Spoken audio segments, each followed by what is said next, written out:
Okay, the Allies clearly have some problems and need to react to what's happened. They could, if they wished, launch a counterattack here against these, but as these units here are not allowed to move in this turn because they've suffered negative combat results, they would do it alone and make them very vulnerable. So I think it's better if maybe this unit moves back to try and block the advance of these two units. Meanwhile, I think possibly one of these infantry units should move across to this kind of area to provide support to the cavalry. That's going to take a while to do probably, so they'll only get part of the way this time.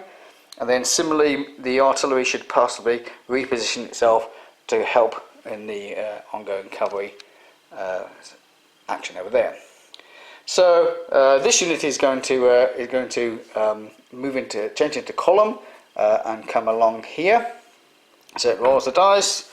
It rolled a 5. It's passed, so it can move, changes into column facing this way, and moves along here like so. With the basing that these units are in, it's perhaps not clear that the unit is in column. I don't find this too much of a problem because the number of units that go into column is generally small, but you could use some kind of marker if you have a similar system. The next thing that we need to do is we need to roll for the cavalry moving. So this is going to be quite a complicated manoeuvre. They'll have to do 2 moves. So the first move is they need to move backwards, which is an action test. As in anything else, they roll, they score 5, and they move back, like so, facing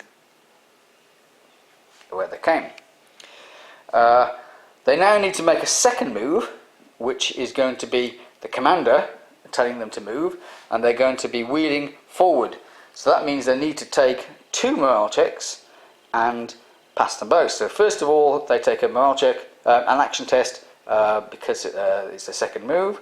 So they roll and they pass that. Next, they want to wheel forward, so they roll again, and this time they failed. So they hoped to be like that, but instead they have stayed like so. Finally, the artillery here wants to reposition to face in that direction. That's an action test. They roll the dice. They rolled a 1. They have failed. They can still engage in firing, and so they decide to shoot. In any case, they could bombard, but they may now be within range. If they're in range here, that is artillery firing range to cause an action test. So what they're going to do is they're going to fire at that unit and cause that unit an action test. We can now do that. So this French unit is trained and it has support. So that is a +1 to the dice. So it rolls 2 dice. It rolled a 5. +1 6 is a failure. So it takes a hit for infantry units. Because infantry units have 3 hits. I put a white dice on to mean it's only got 2 left, and that completes the end of the Allies' turn.